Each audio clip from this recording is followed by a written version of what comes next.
Welcome back to the Bullpen Mafia. Javi and Toad back in the studio. Producer Paul is with us. And Javi, we have a couple tag-alongs, extra Clap it up guests. for us, dude. We're providing more jobs. Wow. We're not paying anyone anything. Well, we have two more interns. Well, we had one intern last summer, Marco Schutz. Yes. Marco Schutz is back. Second year of his contract. He got renewed. Marco Schutz we're working with Marco Schutz. We got Marco Schutz's older brother, Max. And we got Charlie, Chuck. A lot of different nicknames for Charlie. Some say Christy. Christy 7421. But we got two interns. They're helping us out a ton. We're trying to grow. We have a lot of different things we're working on, a lot of projects. We're trying to build community.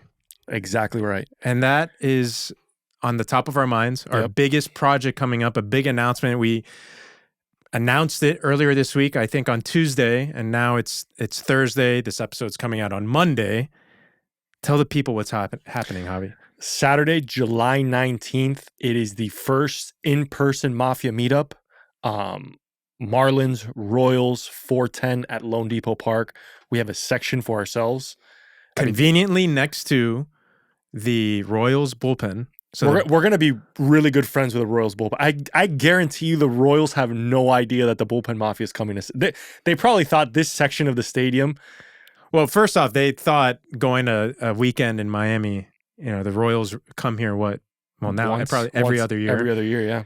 So they're Jack Haglione, Bobby Witt, all these guys. How many more Royals can you name? Come on. Vinny Pasquantino. Salvador Perez. MJ Melendez. I don't know if he's on the roster, but MJ? Interns? Actually, a friend of mine who already bought his tickets to the Mafia Meetup, Danny Hidalgo, his facility, like he's a trainer. Yeah. They train athletes. One of their clients, MJ Melendez. There you go. Sure enough. Mafia Meetup. Dude, we're excited. We're really excited. We want to thank, first of all, the Marlins for helping us do this. Our boy, Eric Tupper. He was Big awesome. Tup. Big Tup every step of the way. Really responsive. We're excited because we want people to go to the games. We're excited because we're going to get a bunch of people that listen to us on a regular basis at the park at the same time. Hopefully interact, get to know each other, share a couple brews.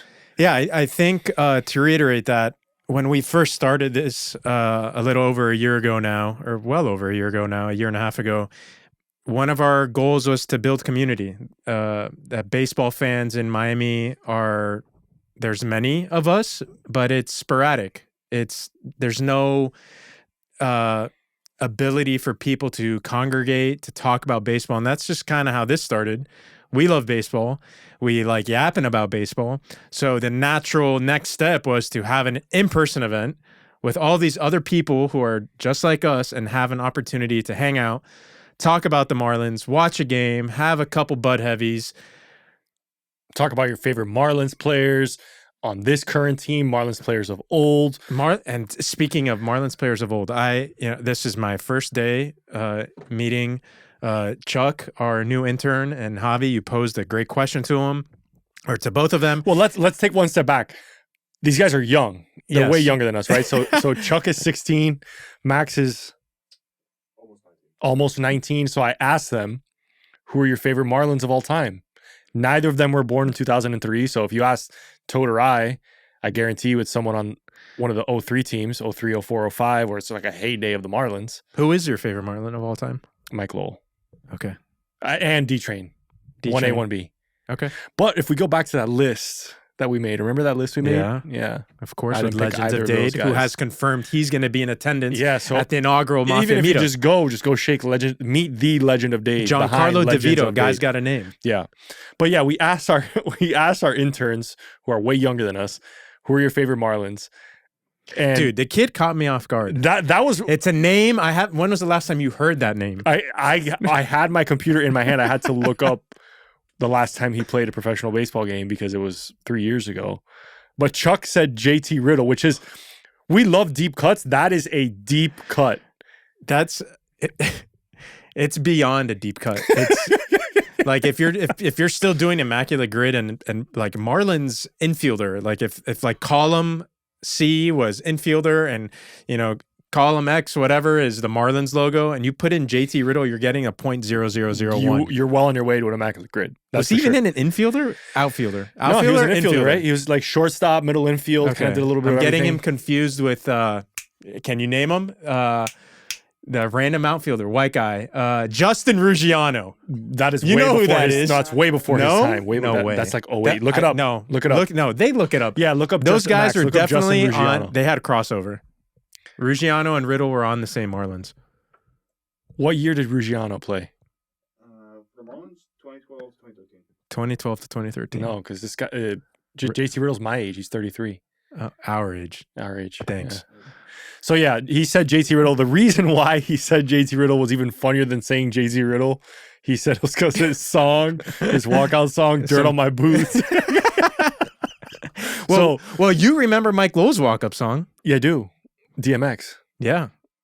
Gonna give it to yeah, I mean, but when I was their age, that's what I was. Yeah, that's that how you shows connect the player. How powerful and transcendent music can be, and that's perfectly appropriate for where we record these in producer Paul's studio, Magic City Sounds. But enough JT Riddle talk. I think that's enough JT Riddle talk for the rest of the year. The bottom line is July 19th, come out. July 19th. Get a bag of peanuts, a couple of Bud Diesels, dude. I know my mom's gonna Cracker Jacks. I'm not a big Cracker Jack guy. Jeez. I'm a peanut guy. Well, actually, it's big. This is a big event for me personally because it's my girlfriend's first ever professional baseball game. Wow. So, wow. Yeah, exactly. No, but you went to Rogers Center with her in the United States. Damn. Yes. Nice. Okay, in the U.S. First Marlins game. First Marlins game. Well, we're going to get her a pin. Yeah. This is my first Marlins game experience. We did that for the Panthers earlier this year. And I think it'll be cool, too, because a lot of our friends have kids. I know a bunch of my friends have already said this is going to be their son's first baseball game. Brandon Fernandez, Carlos Basnuevo. Mikey Quintana's brother, Brian Quintana. They're all bringing their kids. All of their sons, their first game experience. So, again. Dude, we are creating jobs, creating community. Dude, it's going to be the most people to ever sit in section 36? 36? 36. Thanks, Thank you, Paul. The most people to ever sit in section 36 in hopefully in Marlins Park history. Do you think we could start the wave? Yeah, absolutely. I want to pose a challenge, not just the wave. I want to pose a challenge to the interns. How many balls can they get from the Royals bullpen? As a section. If Nick Sheehy goes, the foul ball merchant, we have to immediately Nick Sheehy's a loyal listener. I know he's listening to this. But we have to, as a group, someone has to get a ball. Yeah. A hit ball. Not a thrown ball. We need a hit baseball. So, I know. So Jack Caglione maybe hits one deep. Yeah. But the same way we assign them to do deep digging on Omaha and the 8 teams, and we'll get to this later on in the episode, they got to do deep cuts, deep digging into the Royals bullpen. Yeah. I want them. I can't name one guy in the Royals bullpen. Guys. Not a single one. That's okay. But when we... Max, what do you got for us? Lucas Erceg. Great story, You dude. know him. Oh, my gosh. He used to be a fielder, no? Yeah, he was a third baseman for the Brewers. Unbelievable arm. Kind of stalled out his career, in the AA, AAA level. Comes back. Now he's a high leverage reliever. Was traded at the deadline for the Royals. Had a great postseason. Really cool story. We're going to see Lucas Erceg. I forgot about him. There we go. So, my point being, I just don't want to... Hey, Lucas, let me get your ball. Hey, Lucas, I know you went to whatever high school and so-and-so and your dog's name is this. Can I get a ball? And the guy's going to be like, okay. Anything else? And yeah.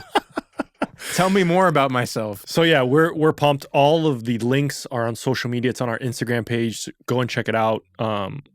Again, we're really excited. We love the Marlins. I know we say it over and over. Without a doubt. We're excited to go to loanDepot Park. Toad and I got the opportunity to go to an all-access event. We filmed, the little blurb on social media on the field. It was great to see. Marlins Park is a really cool venue, and we want people to get out there. I think that's the bottom line. We want to support this team. It's been a tough season. They're a young team. They're coming of age. It's been up and down. The first couple months, you saw the potential of the youth, and the learning pains, the growing pains are affecting them now. Yep. Augustine Ramirez is struggling. The pitching staff is. It seems like this is how the games work. It's like the pitching staff throws a gem, they can't score. Right. They score. The pitching staff gives up 9 runs. But we'll get into the Marlins. The last third of the episode. We got an Omaha preview coming up. Let's quickly touch on. I think there's actually 2 people in this studio wearing Brad Marchand jerseys, and luckily one's in Marlins Rojo and the other one in Marlins Blanco. So producer Paul and I got blessed with Marchand jerseys, dude. I mean, look. If 1 year to the day, if I was wearing a Brad Marchand jersey, Toad probably would have killed me. Right? Well, actually, knock on wood, man. When this episode comes out, we might be they Stanley could Cup be champs. back-to-back Stanley Cup champions. But I want to ask. I'm going to ask this same question in 2 different scenarios, and the second time in a little bit. What is the baseball equivalent of Boston Bruin? He was public enemy number 1 for Panthers fans for 3 years. As long as he's been in Boston. What is the baseball equivalent of Brad Marchand joining the Panthers at the deadline? And not just join them. He's been the most critical, arguably, outside of Sam Bennett and maybe Eetu Luostarinen, he's been the most critical part of the Panthers Stanley Cup run this year. What is the baseball equivalent? I was going to say, and this is the first thing that came to my mind, I was going to say Johnny Damon going from the Red Sox to the Yankees, but he did that on his own. Yeah. In free agency, he decided, I don't want the Red Sox offer. I'd rather go to my bitter rival, the Yankees. Whereas Brad Marchand didn't have much say. He got traded. I don't know if he was... Well, he did have say. It was between the Maple Leafs and the Panthers. I do believe he did have... he was asked the question, where would you like to go? Well, he didn't necessarily. He had a choice, but he didn't necessarily say, "I'm going here." They said, "Hey, these are your 2 options. You're getting traded regardless." Yeah. The Johnny Damon thing, he came to my Yankees. I didn't love it at the time because he had beat up the Yankees so much, and he had no reason to leave Boston. He was Boston. He was iconic. You think of the beard, you think of the idiots. It was Johnny Damon, right? Mm-hmm. Switches allegiances to the Yankees. Doesn't have that great of a career. Outside of the obvious one is Babe Ruth. It's the direct trade from Red Sox to Yankees. I've got another one. Okay. I'm pretty sure Jacoby Ellsbury. Yeah, but he was stunk. on the Red Sox for a while. He was, but when he went to the Yankees, it was similar to Damon. They didn't have the same career. But they won the World Series with Johnny Damon. True. They beat the Phillies. In 09? Yeah. 09, 08. It was when the Phillies are trying to go back to back? Yeah. I remember We're deep cutting ourselves. Yeah, dude. I remember watching it in the ale house in Tallahassee. Wow. Yeah, that's right. Chuck, I went to FSU. Chuck is a gator. A big gator. You almost said no. I don't know why I glitched there. So by the time this episode airs, we might be back. It might be. Not on wood. Getting the mics. Let's not even talk about it. Let's not talk about it. Let's not talk about it. So in that same vein, something tremendous. God, it sounded like our president, but something tremendous happened this past weekend too in another sport, tennis. Absolutely incredible French Open, and I actually thought of this while playing tennis before we were recording. Carlos Alcaraz, he fought off 3, I think, or a quadruple match point to come back and beat Jannik Sinner. Came back 3-2, like youngest guy ever outside of Nadal to win French Open, yada, yada, yada. That moment of being quadruple, like this is match point. Like if he loses any of these 4, he's done. And Sinner wins in straight sets. Again, same question, Javi. What is the baseball equivalent of that?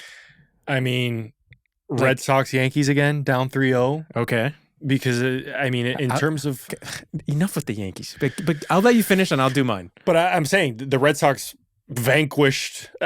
Carlos Alcaraz was left for dead, 4 match points. I mean, the Red Sox were left for dead, down 3-0 to the Yankees with Mariano Rivera on the mound to close out Game 4. And they miraculously steal a base hit.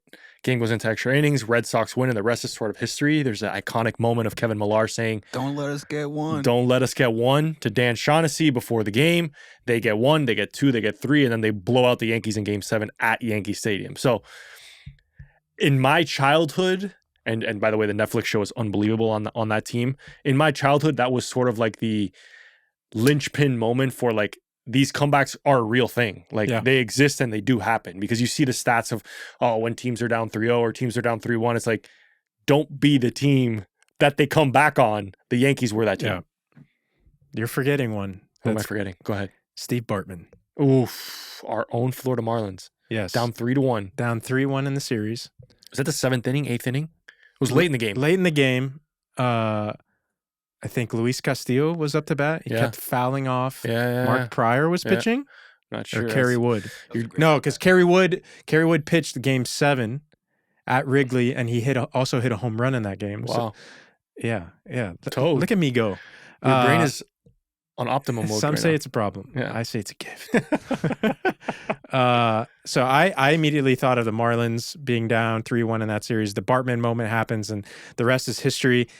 You want deep cuts? My favorite part of that Marlins World Series run, the Mike Mordecai triple off the Ivy, like unsung hero. Another, Chuck, write that down. Mike Mordecai, that's another great Marlins immaculate grid suggestion for you. And Andy Fox, that's another one for you. Dude, we're deep cutting hard right now. But yeah, I tennis and baseball, not many similarities between the sports, but I think that shows the power of sports. Like when you all is gone, the win probability meter is in 99% in the opposite direction. You can't stop giving in. Yeah. The one thing baseball and tennis do have in common, there's no time. There's no clock. We'll be here all day. You can't pin the puck up against the boards. You can't kneel the ball at the end of the fourth quarter. You can't start fouling like in basketball. You can't run out the clock. There's none of that. Baseball, you got to get 27 outs. 27. Tennis, you got to win the 3 sets. Nothing like it. And baseball, only sport that the offense doesn't have possession of the ball. Something to think about. Something to think about. Another thing to think about is we are geared up for Omaha, our final 8 teams, Toad. And, clap it up for our interns. They gave us some tremendous notes. We don't have the luxury of having Kyle Wren with us today because he absolutely blew our mind. Kyle, the beautiful mind Wren. Look, Kyle Wren, I had warned Toad. I didn't warn him. I told him. I'm like, dude, this guy... Toad, his brain is working on optimum percentage right now. Like Kyle, that was Kyle Wren. I don't think PD said a word for the whole hour that Kyle was talking. PD was stuck in his seat. That might have been the smartest person PD's ever met. Yeah, I mean, unbelievable. We don't have Kyle Wren, so we gave the interns some assignments. We said, guys, look, there's 8 teams going to Omaha. Toad and I don't have ATVs in our house. We need to know about these teams. We need to figure out exactly what's going on. And while we don't know the teams A to Z, there are a couple cool things about this Omaha run that I think will be distinguishing factors in the way everybody watches. I think off the bat, there won't be a repeat champion. None of these teams were in Omaha last year, which I think we love parity. Speaks to the parity of college baseball. We love parity unless it's the Florida Panthers. Yes, Panthers can keep going back to the Stanley Cup final. Everybody else, let's switch it up. But yeah, that's really cool. And look, I think the field is a unique one in the sense Coastal Carolina. There was such a big you got the big and the small. Right. And Coastal also has their own lineage. They're former champions. Yeah. So it's interesting because who are the locals in Omaha, and when the fans when their team's not playing, who are they going to rally? Who are they going to rally behind? Is it going to be the Chants, who are Omaha sweethearts? Is it going to be John Morant's Murray State Racers? Or are they going to get behind the Jello Shot favorites? The Blue Bloods, Jello Shot favorite LSU Tigers, or the kind of in the wait, you're taking LSU Jello Shot to win? I mean, I think Chuck said it's the obvious choice. So Baton Rouge is. You're going LSU. Who do you got? Max, that's Arkansas. Is that your Natty champion too? They can't hear him, so it's all right. Yeah, I'll repeat it. Max is saying that Arkansas is going to win the Jello Shot and the Natty. Okay. I have Arkansas as the Natty. I have LSU as a Jello Shot. Chuck has LSU as a Jello Shot. Arkansas as his Natty. I'm taking John Morant and all the strippers he's taking to Omaha, and the Murray State Racers are going to race to the top of the Jello Shot rankings. That would be epic. That's going to be, man. I'm a racer for life.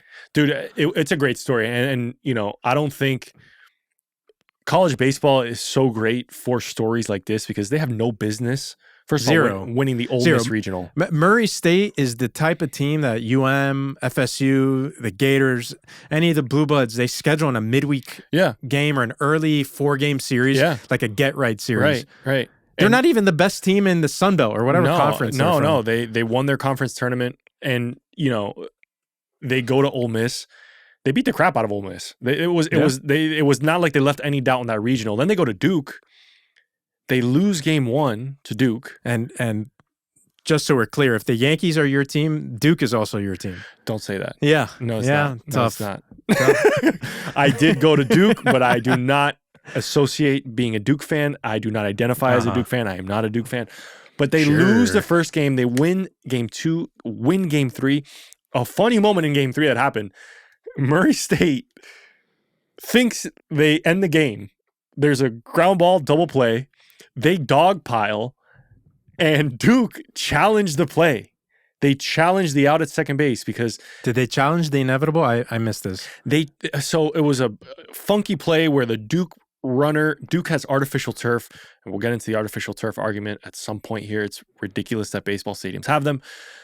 Slides through second base. He didn't slide out of the baseline. He just slid through the base. He clipped the second baseman trying to field the ball. So their spikes hit. Second baseman tumbles. Umpire bangs him out. He bangs the guy at first out for obstruction. Game over. Dog pile on the mound. Duke's coach comes, and this is just funny to watch because guys are. Murray State is going to Omaha. These guys are going nuts on the field. Duke comes out. They do the stupid thing with the. Oh, we got to talk about that too. The earmuffs. He brings out the earmuffs. They review the play. No obstruction. Runner goes back to first. They had to clear the field. Everyone had to go back into the dugout. People were picking up gloves. There was shirts. There was hats. The band is on the field. Yes, that's exactly what it was. 3 pitches later, guy grounds out to first base. Murray State gets their moment again. But Murray State is going to Omaha. That's the storyline of the tournament. John Morant's Racers. And we can go in a bunch of different directions here. Obviously, there's Toad's team, Florida State, my team, Miami, both suffered really catastrophic losses. Tough game 3 losses. I have a soft spot for UM baseball. You played there. I grew up going to the Light just like every other kid from Miami. So was definitely rooting for the Canes. Losing like that 1-run game when you were leading for most of it, right? With the 2-run homer early in the game. And then FSU, God, talk about a team that is like cursed. There's some voodoo against FSU baseball in the postseason, but to come out, first in game 1, FSU blows a 3-run lead in the ninth. 4-1 in the ninth, yeah. Yeah, 3-run lead in the ninth. 2 outs. To blow that, there were 3 outs away from winning game 1. But somehow they dominate game 2. And then game 3, they Max Williams, I think it was, he hits a 2-run homer in the first inning, and my FSU chats are buzzing. Like, oh my God! Like, look at what a start. We're going. Like, we've been the better team in game 1 and game 2. Then they give up a 7th spot in the first. Like, I didn't even stay up to watch the game. It was tough. It was also tough.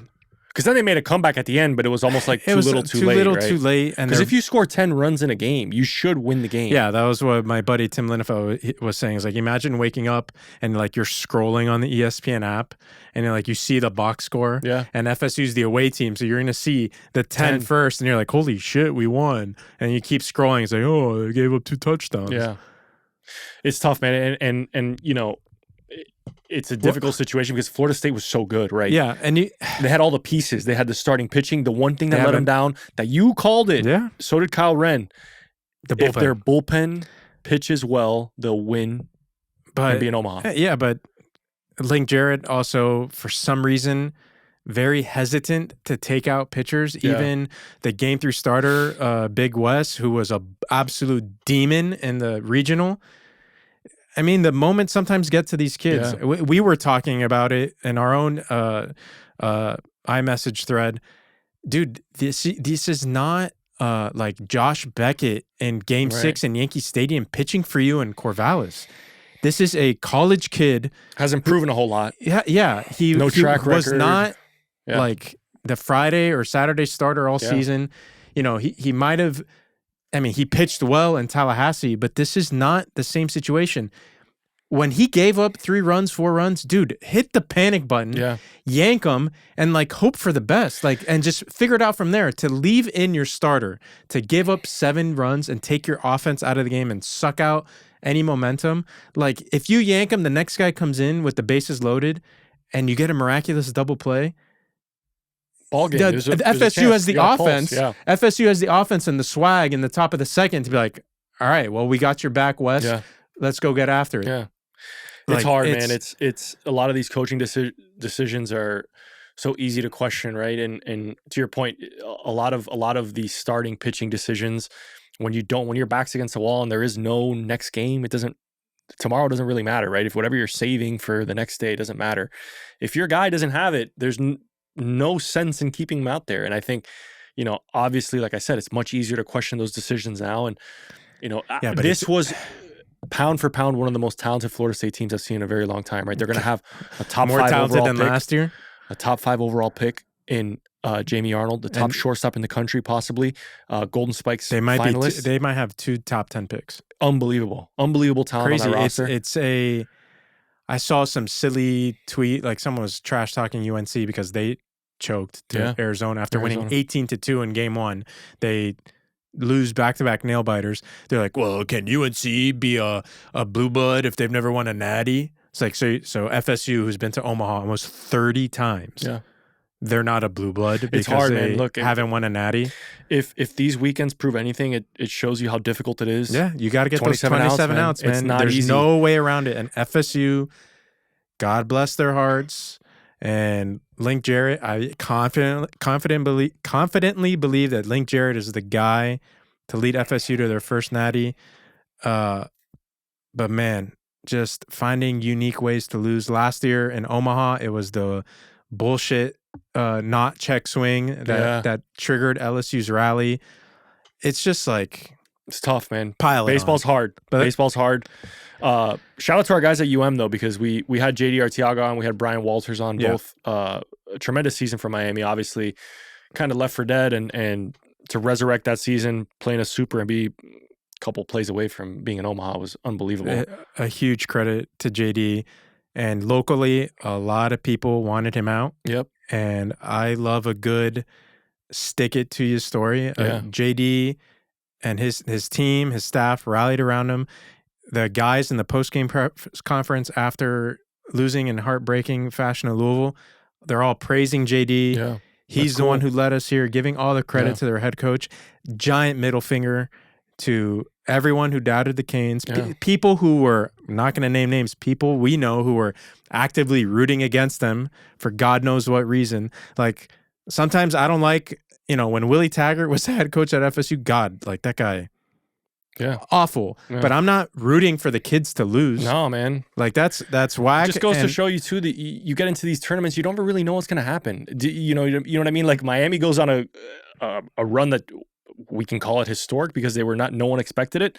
There are a couple plays now. All the people are eating crow, right? You got to now I'm rooting for Miami, but 3 weeks ago I was wishing evil on them. But I'm glad they were called out. And, and I think some of them apologized. This time of year, Toad, too, also brings out the passion police in college baseball. We had a very interesting set of tweets from, I think it started with Chipper Jones. Chipper was basically saying, how do these guys get away with this kind of stuff? This isn't the baseball I knew and loved. Well, I'm kind of with Chipper. Are you really? I'm going to go old man yells at cloud here, because the pro bat flipping stuff, I get it. It's fun for baseball. The pitcher yelling at the batter. It happened in the Tallahassee Regional.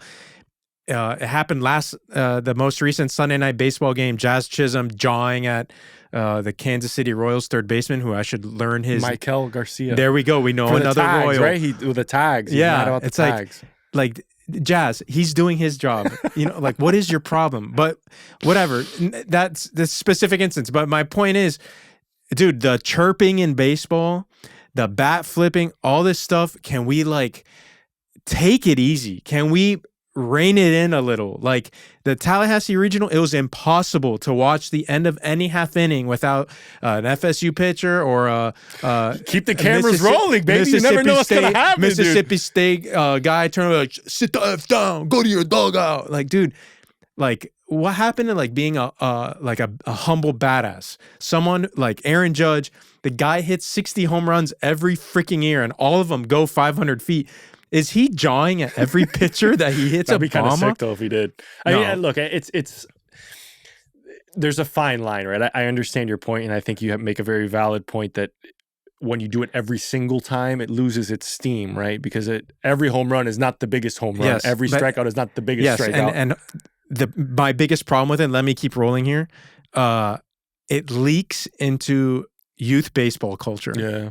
And my Instagram feed is filled with this narcissistic nonsense from an 8-year-old kid who's geared up from toes to the damn like custom helmet, like with a visor and like has the sliding. It's like, brother, you run your top speed. You're an 8-year-old. Your top speed is maybe 6 miles an hour.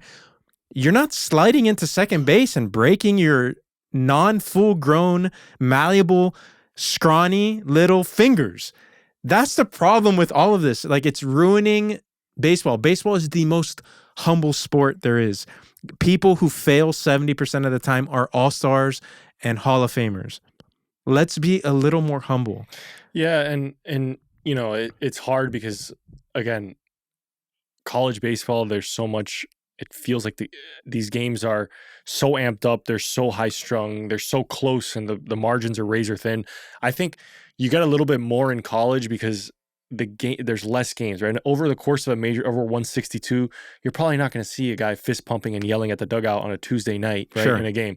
But I think in college, when you get these rivalries or heat, I mean, you know, Chuck and I were talking today in the car.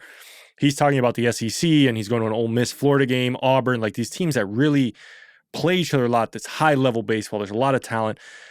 The environment, there's a lot of people in the stands. It's just like a hornet's nest, right? So I think I get it. I can get it, but man, like it's the third inning. No, I know. Can when you do it every get inning, in the dugout and keep playing baseball? And then this crap encourages the umpires to like, I'm going to give you a warning, and the next time you're ejected, because they're following the NCAA rules. You know, you're putting them. Don't talk about the NCAA. AJ Gracia, Duke's star center fielder, got ejected from a baseball game because he had scored a run, or he hit a home run. They put the little workman's helmet on him. Okay. One batter gets on base. Duke hits a double. That run scores. That is eventually the winning run of the game. AJ Gracia, still with the workman helmet on, walked out of the dugout. Umpire man didn't look at anybody. There could have been crimes being committed all along that baseline. He singled out the gentleman with the worker hat on, ejected him from the game. AJ Gracia missed game 1 of the Super Regional because of this rule. They appealed it, and the NCAA said it's a letter of the law. Call stands. So, to your point, if we tone down the passion, do the umpires have to be on high alert? Do their rabbit ears have to be up? Do they have to go over the top and be the center of attention? Probably not. But we got to find a middle ground. There has to be the passion. We can have a whole episode about the umpires too. Last night, CB Buckner and my boy Cal Raleigh got into it over complete nonsense. But let's quickly, before we wrap up our Omaha segment here, I'm going to go around the room. Okay. Rapid fire. We'll speak for the interns until we get them microphones for next time. We're going to go around the room here. Omaha Picks. We will start with producer Paul. Who do you got? I'm going to go super left field. There's an Oregon team in there, right? Oregon State. Boom. The Beavs. The Beavers. Producer Paul's going with the Beavs. They beat FSU. Thanks. By the way, randomly, baseball powerhouse. They've won 2 or 3. They've won 3. It's crazy. Pisses me off. It's wild. Oregon. Poor Mike Martin. R.I.P. Yeah. You're a Mike Martin guy, and you're a Kane. Yeah, it's crazy. Okay. It's hard, man. Baseball's hard. It's hard. Chuck. Arkansas. The Omahogs. Chucky's going with the Omahogs. Max. The Hogs over the Sound Clears in the final. Wow. He gave us the final prediction. Wow. Hogs over Chance. I hope you have your bracketology right. They better be in opposite sides. Yeah, Okay, he said that's what he's checking. Right I'm sticking with the Hogs, dude. I've had the Hogs since you've day been one. you've been spot on. Yeah, they're good, man. They're freaking good. I'm gonna go with another Cinderella, not Murray State. I just think teams like that run out of gas. I'm gonna go with Arizona. Nice. The Wildcats. They went into Chapel Hill. They got smoked in game one, but that kind of resilience. They lost. Let me put the resilience in context. They lost 18-2 in game one. Got smoked. And they came back and they won game 2 and 3. They were close games, but they won games 2 and 3 in convincing fashion. They're a team they're Omaha regulars. And It's a good pick, Toad. I like Arizona. Bear down. Is that what they say? Yeah, right. Bear down. Bear down. Bearcat. Wildcats. They're the Wildcats, but they say bear down. I swear to God, it's on the football field. You might be right. I mean, I don't know. Hey, I'm a former connoisseur of late night with the Pac-12. Wow. Pac-12 after dark. Toad, we're going to do a couple quick MLB headlines. Our Marlins, Sandy's back. He looks like he's back. Yes. Pitching better? I'm glad you brought up Sandy because you, as an experienced pitcher, college baseball, I'm sure you have had your horrific stretches. JD, when he was on, he told us about some of your nightmare starts and how you wouldn't listen to him, and you learned the hard way to trust your coaching. But can you talk about the mental strength or what's going through a pitcher's head when you're struggling for an extended period of time? Yeah. And especially someone like Sandy, who's won a Cy Young. Right. Nothing seems to Top be of the food chain guy. You're fifth. You're going through the 5 starters. The guy who you expect to give you the best chance to win. Up until his last 2 starts and opening day, he's been bad. Yeah. And hasn't given the Marlins a chance to win. And I want you to speak from personal experience. Yeah. Maybe give if you remember like specific instances where you really struggled. How did you get yourself out of that hole? Were there conversations with coaches that you relied on? Was it the film room? Was it your teammates? How were you able to dig out of that? Yeah, look, and I think obviously we're thrilled that Sandy's pitching better, right? I think that first and foremost, because I think Sandy, we had Kyle Seeloff in the same seat. He talks so highly, he spoke so highly of not only the player that he is, but the person that he is. Sandy is the type of player that you build around. He's an organizational stalwart. That's the exact model of player that you tell your minor leaguers that's who you want to emulate, that's who you want to be like on and off the field. And when you struggle, it affects so much of your being, right? And I think Sandy does a pretty good job of kind of separating, putting life into perspective. You heard a lot of his quotes. He was still very upbeat, very positive. He understood that at some point he would snap out of this. And I think the hardest part, and speaking from personal experience, when you pitch poorly, it's such a results-based industry, right? So you see Sandy's, and look, the reality is a lot of people that are criticizing Sandy probably don't watch a lot of his starts. They're looking at the final score line. They're looking at the box score. They're saying, oh my God, Sandy pitched 4 innings. He gave up 8 hits, 6 earned runs. What did Sandy think? Sandy kept beating the optimism drum. He kept saying, I feel good. I feel better. My stuff will get better. I think when you go through these prolonged stretches of struggling, you have to find the little things. You find the little wins. You tell yourself, hey, today I'm going to work on fastball command.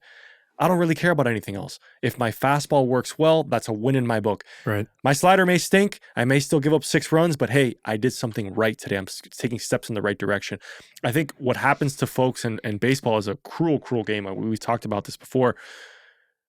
You go away from what's made you successful. You start questioning everything that you do. You start questioning, hey, am I not that good anymore? Do I have it? Did I lose a step? Am I the same person? And I hope that Sandy didn't go through that, because the fastball was there. The velocity was there. He was just missing. It seemed like he was just missing over the plate. And I don't know internally what's going on, but I'm so happy to see him break through that. And look, you trust a guy like Sandy when you're the Marlins organization. You say, hey, this guy does everything right. I'm not worried about him. Clayton McCullough is going to keep giving him the ball every 5th day. He's going to say, Sandy, do you. Whether that's more time in the film room, whether that's more time with your pitching coach, whatever you need, we will give it to you. We'll be the conduit for you. The most important thing, and the thing that, especially when I struggled, I just try and go back to my basic training. Like, hey, let's have fun in these bullpen sessions. Let's see how many strikes I can throw in a row with whatever pitch it is. I don't really care if it's, dotted on the outside corner or a perfect pitch in the, up and away. I just want to go back to enjoying myself, throwing the baseball over the middle of the plate. And then good things start happening. And look, it's a game of averages, right? Sandy's been a tremendous pitcher for the majority of his career. He's a Cy Young winner. Like, he's going to find it. I wouldn't be surprised, judging by his last 2 starts, he's going to end the season with an ERA under 4. That's what I'm saying. And he's not. I mean, it's impossible now for him to lead the team in wins, right? Especially with the young guys starting to struggle a little bit. They're coming back down to earth. He's gonna like when 2025 is said and done, you're gonna look at it like, yeah, he had an off season. Right. It's his ERA is not gonna be 7.5 forever. And I'm glad you brought up that point about remembering to kind of have fun and get back to the roots of baseball. I have MLB TV. Shameless plug here for MLB. Great product. You can watch every single out-of-market game. My mom is from Detroit. So a little bit of a tangent. My mom's from Detroit, so I'm kind of adopting the Tigers as my second team this year. Sure enough, they're best team in baseball right now. I was watching a Tigers game. Their fantastic broadcast crew, Benetti, they were interviewing Tarek Skubal during the middle of the game in like a dugout interview. And I didn't know this about Skubal, but Benetti asked him, Tarek, a couple seasons ago, when you would go, when you were the starting pitcher, it would be the classic scene of don't talk to me. He's by himself in the dugout. But now we've noticed the last couple of years, you're in the dugout as if you're a position player and you're mixing it up with the guys. And Tarek Skubal explained it to him. I'm obviously paraphrasing now. This is about maybe 3 weeks, a month ago. But he said, I was struggling that first year, my rookie season, early in his career, that he was taking it too serious and he was getting so wound up and caught up in having to be a pitcher and like doing the perfect things and like this and that. And during his Cy Young season, he flipped it on its head. Said, man, I'm part of the team. Yeah. I want to have fun. I want to be with the guys. I want to encourage people, even if they're not pitchers and vice versa. And look at his career. The dude is the best pitcher, best left-handed pitcher. It's not particularly close either. And it's not close. The guy is completely dominating. And I'm only bringing this up because I think pitchers especially need to, like, Nick Martinez talked about it. Like, he does the grounding stuff, but, don't get so wound up in being a pitcher. Like, it's still fun. I know it's the most important position on the diamond, but, enjoy the moment. You're with your teammates. Yeah, and look, you hit the nail on the head, man. A lot of it becomes bigger than what it really is. Like, you look at, we're talking about perspective. Our boy Brandon Woodruff had a great quote the other day. And Woody, we're big Woody fans. Woody's going through it a little bit right now. He was making his final rehab start before he got his eventual call up to the big leagues. Bad luck. Horrible luck. They hit an 108 mile an hour line drive right off his right elbow. I mean, he said in the interview, he was very fortunate that it hit him in a position where it wasn't the head or the face or something that would have caused more damage. But he has to take another couple weeks. He said it. He's like, look, there's nothing I can do. There's nothing I can control. Like, I'm here. I'm a baseball player. Like, it could have been a lot worse. So you put these things into perspective. You start to realize, like, hey, this game is not the most important thing. I'm sure Tarek Skubal's having a great time. Not only is he having a great time, he's the best pitcher in baseball, dude. Like, I'd be having the time of my life if I had the stuff that Tarek Skubal had. Yeah. But this, the Tigers are a fantastic story. They're best team in baseball, and it's not particularly close, right? They've opened up an 8-game lead in the AL Central, I think, at this point. But it's a young team, and it's... Watch out for those Royals. Those Royals are coming. And they're coming to Miami on July 19th. Youth movement, you brought it up with the Tigers. I think this might be our last segment of this episode. The Red Sox, and again, the Royals, Jack Caglione. The Red Sox have called up their top 3 prospects. Christian Campbell's been on the team all year. He's on the opening day roster. But now Marcelo Meyer, Roman Anthony, Christian Campbell, their young 3 instead of the big 3, are all on the active roster. Jack Caglione called up by the Royals, seemingly on a whim, but not really. The dude was like hitting like 400 in AAA or something and hitting absolute nukes. And by the way, he used to be a pitcher for the Gators. We know, Chuck. Thank you. But Chuck's doing the gator chomp back there, dude. I'm excited to give the kid a mic, and we're gonna chirp back and forth in the near future. But The youth movement is here in MLB. It's great to see. The Marlins are doing it. They kind of suck right now, but that's okay. But the Red Sox, full trust in their young guys to learn on the fly and dig them out of a hole. They're 3 games under 500. They're producer Paul's second favorite team. They're starting to heat up a little bit. But what does it say? What should we take from this? Is this the future of baseball? Are teams going to be more willing to call up young guys? They should be. I mean, I know we talked about this a couple weeks ago when it came out. When Caglione gets called up, David Samson has this viral clip that, he basically says that the Royals made the dumbest financial decision ever to call up Jack Caglione. If they had, he says the quiet part out loud, which kind of sucks, right? If you're a minor leaguer, if you love the sport, there are serious conversations that happen at the upper levels of professional baseball with owners and general managers that say, hey, why don't you wait a couple of extra days to call up Jack Caglione? We know he's ready. We know he's the best player in AAA. We know he has no business being in AAA, but let's wait the extra 17 days. He gets 1 less year of arbitration. He gets to free agency 1 year later, save you $25-30 million. But then you don't. But it's at that point, it's not about the money. It's not about the money. We were talking about this right before we started recording. I think it's a fantastic move. And for all intents and purposes, who is David Samson to be giving any insights into when to call up guys? and the clip, he's like, well, when we called up Miguel Cabrera in 2003, it's like, brother, you had to. Yeah. The team was 10 games under 500. Right. This is not the same thing. Yeah. The Royals are good. They're Right. in the wild card hunt. They might be 8 games behind the Tigers, but we know in baseball, 8 games is 2 weeks. Right. Like if you have a hot streak and the Tigers go cold, they're right back in the divisional crown too. So I understand what he said, but he's dead wrong about the Royals made a mistake. Well, dude, it's not the team, and this was him and Loria's problem with the Marlins. It is not about money. It is not about the new stadium. At the end of the line, it is your responsibility as a front office, as owners, to do one thing. What is that thing, Javi? Best players on the field every night. And trying to win. Trying to win. Trying to win. Yeah. With the best 9. With the best 9 guys in your organization possible. And by far and away, Jack Caglione is one of those guys. He's already a top 3 player on their team. The dude's first appearance in the bigs, he was 0 for 4, but look it up. You can fact check me. It's true. It's all over 100 miles an hour. All over 100 miles an hour. You knew exactly what I was going to say. So David Samson,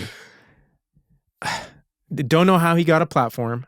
It's mind-boggling that the most hated man in Miami sports for a decade plus is spewing this sort of stuff. Let's get Samson on the Mafia, yeah, dude. no thanks. Regardless of how factual what he said is, it's not right. Yeah, the Royals did the right thing, and we talked about it. It's building winning culture. Yeah. It's telling every single one of their minor leaguers, no matter how high of a draft pick like Jack Caglione you are, or if you're a 12th rounder, if there is even a 12th round anymore, if you're a back-end guy, when you're ready, and you're balling out and you're hot, we're gonna call you. Yeah. We're gonna call you up. We don't care if it costs us a year of our arbitration eligibility. Like, dude, win. And calling up Caglione, not only is it building culture with the players. What about the fan base? Yeah. Patrick Mahomes, part owner of the Royals. He's probably loving it. He was at the game on Sunday against the Yankees. Unbelievable ovation he got in his first at-bat. It was so cool. And look, like these guys, we don't know if Jack Caglione's going to be the next best thing, but he is right now. He was the best player in that organization. Call him up, play him, win some ball games, get people in the stands, get people excited about your team. If you wait 2 more weeks, the Royals could be 13, 14 games out. Then there's no point in calling him up. Then what does it matter? Let's just wait another year. Yeah. And how much more time do they have with Salvador Perez? One of the best hitting catchers of all time. Of all time. Hall of Famer? And they got question mark? Yes. Yes, I agree. The World Series helps. Yeah.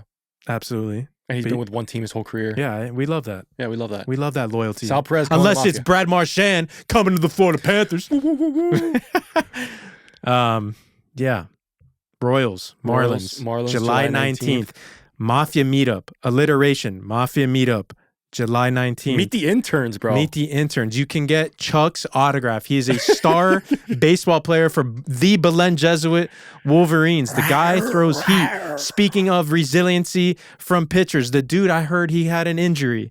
And he said, coming back. He said, I'm gonna put the team on my back though, and he took the mound. He took the mound and he led JV or varsity. Varsity. The kid is a sophomore. Was a sophomore, rising junior, and he took the mound. And he led the team to victory. We got superstars in the Mafia. We got studs. Producer Paul, he works with Grammy-nominated artists. We got a guy who works with Jay Lucas and Kane's basketball. He's bringing the U back from basketball. Putting the U on his back. He said, I'm bringing the U back myself. And then we got Jay Lucas also looks like he's 15, but whatever. We got a guy who threw a perfect game. And then there's Toad. Come meet Toad July 19th. No, but we're very, very excited about this event. Again, special thanks to the Marlins. We're really pumped to be there. It's going to be a section for us. I gotta venture we're going to be the loudest section at Marlins Park. Oh my God, without a doubt. Without a doubt. Quintana and his army of children. Oh my God. We're not even going to chant Let's Go Marlins. It's going to be Bullpen Mafia. Boom, boom, boom, boom, boom. Man. It's going to be awesome. It's going to be epic. I'm super excited to host everyone. Our families have bought their tickets already, obviously. We've had some... We should bring the mini mics to... Oh, my God. We're going to ask some funny stuff, man. We should put people on the spot. Who's your favorite Marlin? Name the most random Marlin you can do. What position did you play growing up? Yeah. Or we know we got to ask the girls. Best butt on the team. Oof. Monica said something funny the other day. I don't know if we mentioned it on the show. I was like, one time we're watching a game and she's like, oh yeah, that's where all the pitchers hang out. I'm like, oh yeah, Monica, what's that called? The Pitchers Club. So we were watching the other day, we were watching baseball and she's like, oh, yeah, that guy's getting ready over there. And I'm like, what's that area called? She goes, oh man, you told me at one time. Oh, I know, the Pitchers Club. Pitchers Club sounds like a really awful dating reality TV show on E or Bravo that combines Shark Tank with dating, like the Pitchers Club. Oh, I get it. Yeah, you're onto like something. You're like presenting to private equity guys to get investments, but you're also like trying to date the girl. Private equity girlies. Yeah. Wow. Anyways, we're going sideways here. Cats game. Possibly champs by the time next time this episode comes out. Parade, but no jinxes here. No jinxes. Saturday, July 19th, we're going to keep banging the table. We're going to bother you guys like crazy. We want you out there. If you are a loyal listener of the Bullpen Mafia, we love you. We want to see you. We want to interact with you. We want to build a community. We love our South Florida sports. We love our Miami Marlins. We can't wait to celebrate with you guys. Hopefully, it won't be the last of the season. We might do it again. Hey, who knows? If it goes well, Eric Big Tup, he's gonna hook us up. Maybe it's a sweet next time. Maybe next time. Before we log off, we're gonna work on that with Chuck. Man, maybe we get Chuck to throw out the first pitch. Yo, woo! Sheesh. You go again? Can't hear Chuck, but would you go from the mound? Yeah, absolutely. He goes, and the kid's got a raspy voice. He's got a podcast voice. Yeah, podcast. Yeah. Next time we're getting these guys mics. But before we sign off, follow us on Instagram at Bullpen Mafia Pod.